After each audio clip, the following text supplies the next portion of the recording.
छत्तीसगढ़ के मुख्यमंत्री भूपेश बघेल ने अपने निवास कार्यालय में वीरांगना रानी लक्ष्मीबाई के बलिदान दिवस पर उनके चित्र पर पुष्प अर्पित किए। उनकी वीरता, उनके साहस और देशभक्ति को नमन किया। उन्होंने कहा कि झांसी की रानी सच्चे अर्थों में वीरांगना थी, जिन्होंने मातृभूमि के लिए अपने प्राणों की आहुति दी। मुख्यमंत्री बघेल ने कहा कि रानी लक्ष्मीबाई शौर्य और नारी शक्ति की मिसाल है।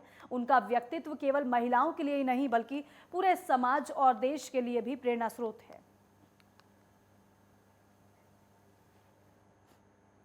बिहार सरकार के कैबिनेट मंत्री और बीजेपी के छत्तीसगढ़ राज्य संगठन के सह प्रभारी नितिन नवीन कोरबा के दौरे पर रहे, जहां उन्होंने पार्टी कार्यकर्ताओं के प्रशिक्षण और आगामी रणनीति को लेकर बैठक की, जिसमें और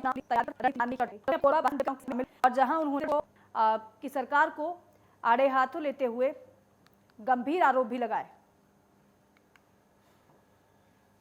हमारी केंद्र सरकार लगातार इस विषय पर संज्ञान ले रही है और हम लोगों ने जब ये विषय आया उम्र बढ़ाने का तो उम्र को भी बढ़ाया गया और हम लोगों ने योजनाओं को अभी लाने का अवसर दिया है, युवाओं को अधिक से अधिक रोजगार देने का।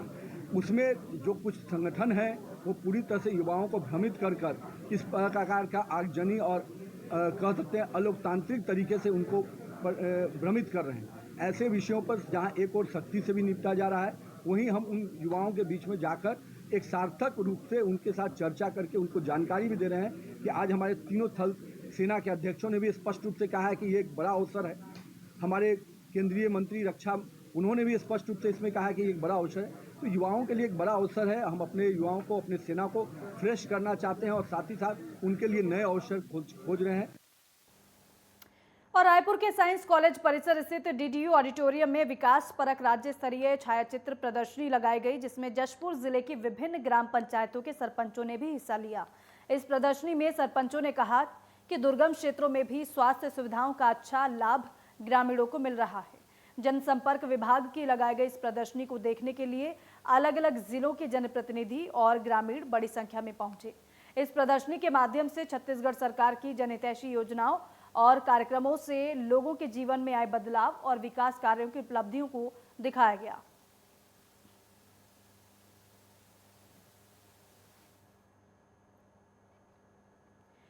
और वहीं छत्तीसगढ़ के बालोद में बीजेपी जिला अध्यक्ष कृष्णकांत पवार ने कहा कि प्रधानमंत्री नरेंद्र मोदी के नेतृत्व में धान समेत अनेक खरीफ फसलों के न्यूनतम समर्थन मूल्य की बढ़ोतरी की गई है। केंद्र सरकार के आर्थिक मामलों की मंत्रिमंडलीय समिति ने यह फैसला लिया है, जिसके बाद किसानों में खुशी का माहौल है। धान के समर्थन मूल्य में 100 रुपये प्रति क्विंटल की वृद्धि केंद्र सरकार की किसानों के प्रति प्रतिबद्धता को प्रदर्शित करती है। प्रमुख फसलों के समर्थन मूल्य के बढ़ोतरी से प्रदेश के किसान लाभान्वित होंगे और जिसके चलते किसानों को लागत खर्च पर लगभग 50 से 85% तक लाभ होना तय है।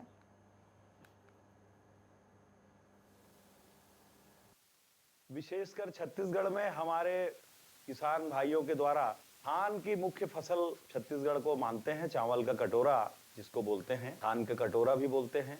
छत्तीसगढ़ में धान की मुख्य रूप से खेती की जाती है। सोयाबीन, अरहर, उड़द, मूंग, तिल ऐसे कुछ विशेष फसल है। अनाज और दलहन तिलहन पर मोदी जी की सरकार ने समर्थन मूल्य में वृद्धि की है।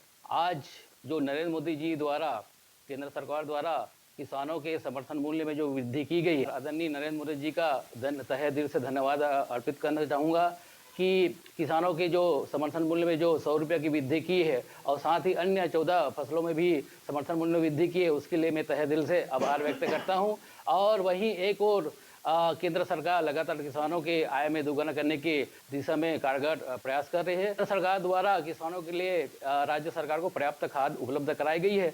पुनः नरेंद्र मोदी जी का आभार व्यक्त करता हूं कि समर्थन मूल्य में जो वृद्धि की है निश्चित ही किसानों के आय में दोगुनी की ओर महत्वपूर्ण कदम होगा।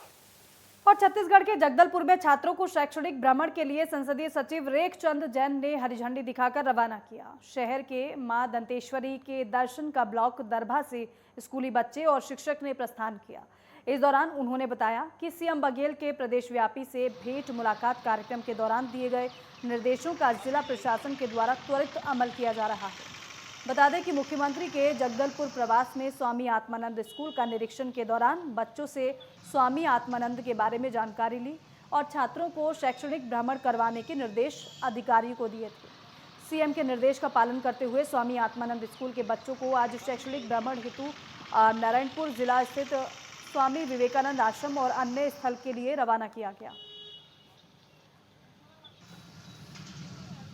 हम लोग Swami Atmanand government English medium school के छात्राएं हैं। हम लोग सीएम सर के द्वारा एजुकेशनल टूर में जा रहे हैं नारायणपुर। किसी ने सीएम सर से क्वेश्चन किया था हम बच्चों में से ही कि कौन है आत्मानंद जी, तो उनके द्वारा हम लोगों को ये एजुकेशनल टूर जो है वो प्रोवाइड हो रहा है। तो हम लोग जाने के लिए काफ़ी इंटरेस्टेड हैं। तो हम लोग अभी निकल रहे हैं, हम लोग जगदलपुर में हैं। तो हम लोगों को काफ़ी उत्साह है जाने के लिए।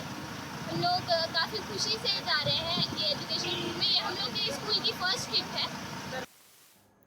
और धरसींवा विकासखंड मुख्यालय में 1 दिवसीय धरना प्रदर्शन कर धरसींवा ब्लॉक कांग्रेस कमेटी ने रैली निकालकर केंद्र सरकार के खिलाफ जमकर नारेबाजी करते हुए विरोध प्रदर्शन किया।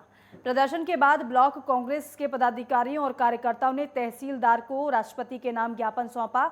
और वहीं ब्लॉक अध्यक्ष दुर्गेश वर्मा ने बताया कि केंद्र सरकार द्वारा सरकारी एजेंसियों का दुरुपयोग करने का आरोप लगाया है और साथ ही साथ कहा कि नेशनल हेराल्ड मामले में भी मनगढ़ंत आरोप लगाते हुए कांग्रेस नेता राहुल गांधी से पूछताछ कर रही है और राजनीतिक दृष्टि दिखा रही है, जिसकी ब्लॉक कांग्रेस कमेटी कड़े शब्दों में निंदा करती है और ईडी की पूछताछ को गैर कानूनी करार देती है।